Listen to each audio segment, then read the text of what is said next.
foolish people looking at water. Don't post that on YouTube.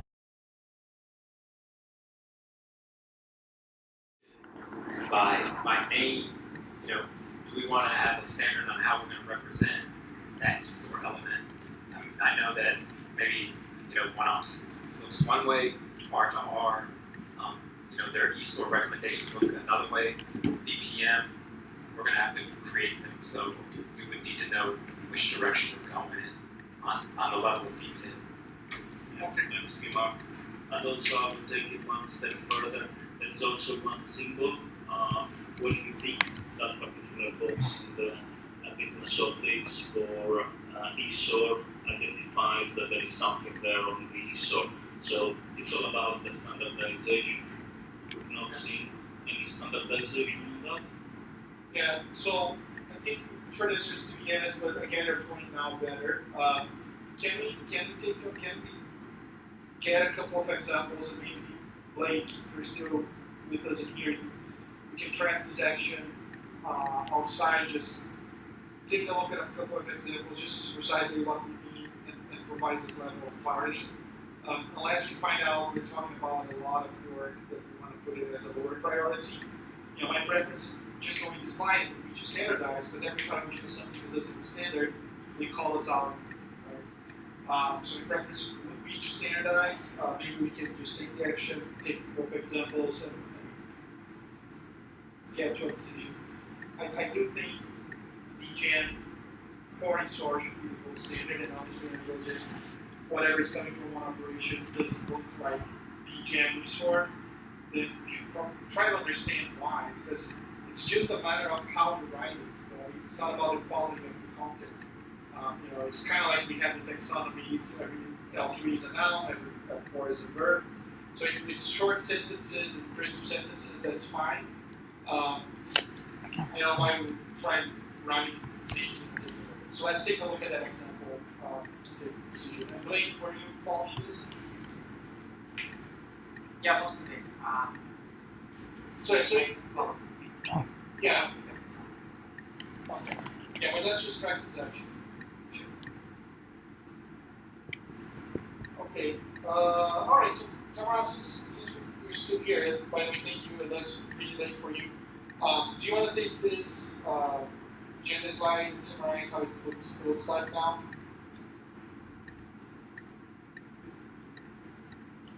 So,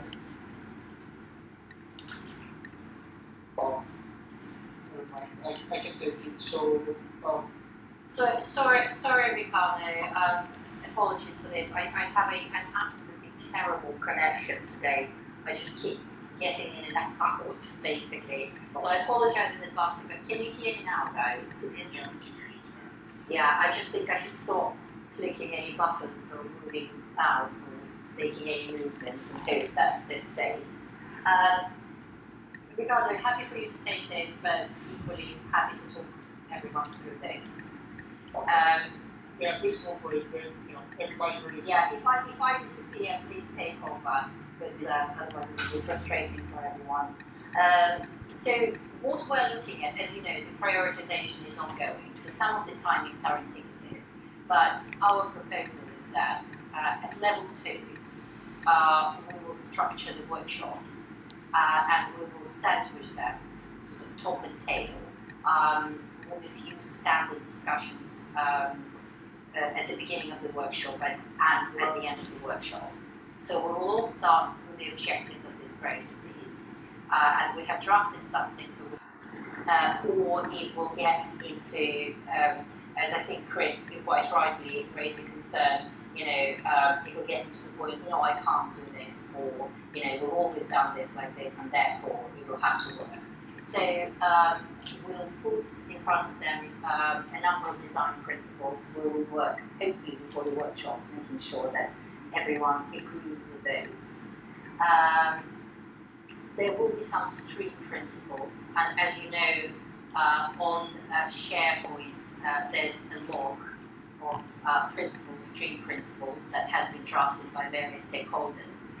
I think the guidance for you here is when you're preparing for for your workshop, please select the relevant stream principles. It's not a shopping list. Just select those that will help you to facilitate the session.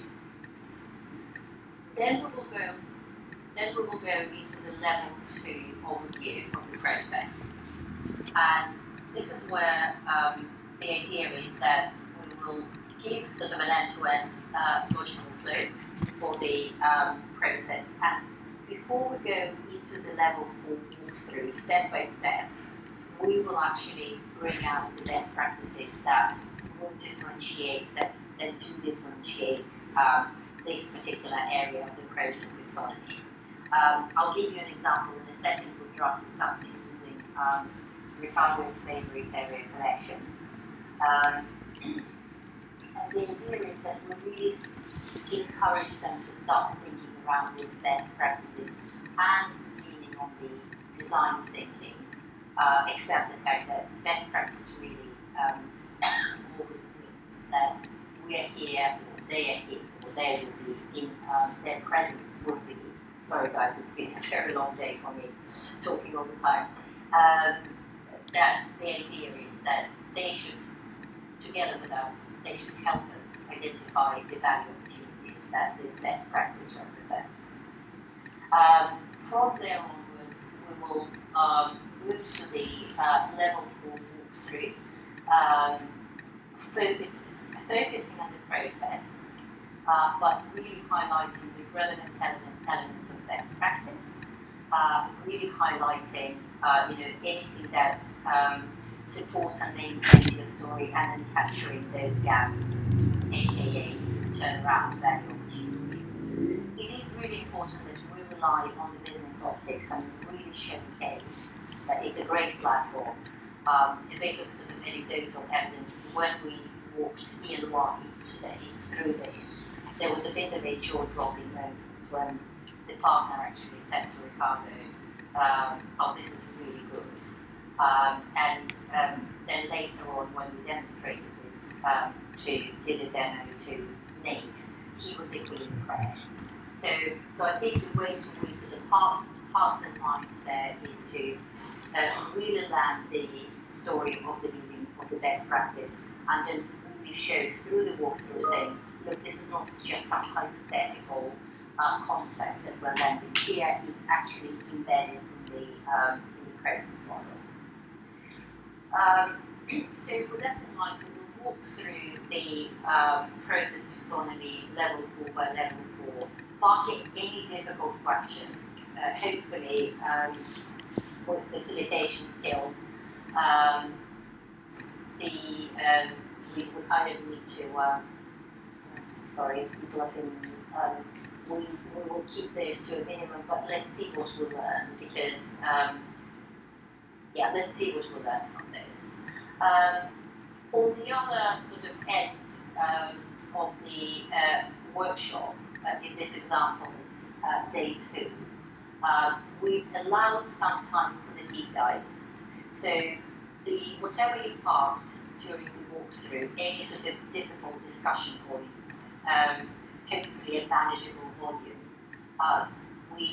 in our planning, we should allow some time for unlocking those. We won't know what they are or how many, but some time should be allocated, and hopefully we'll cover them all. We're still, I think this is probably, in terms of the deep dives, the deep dives for the other design dimensions. Now, this is currently a proxy or a placeholder, to be honest with you guys, because there are, in particular, with the organizational design, we're still negotiating and kind of trying to land very specifically what will or will not be discussed on org, for example, or on data in the workshop. So bear with us, but we are hoping that the other dimensions will definitely be a much smaller section of the workshop, because the key priority really is on the level 4s.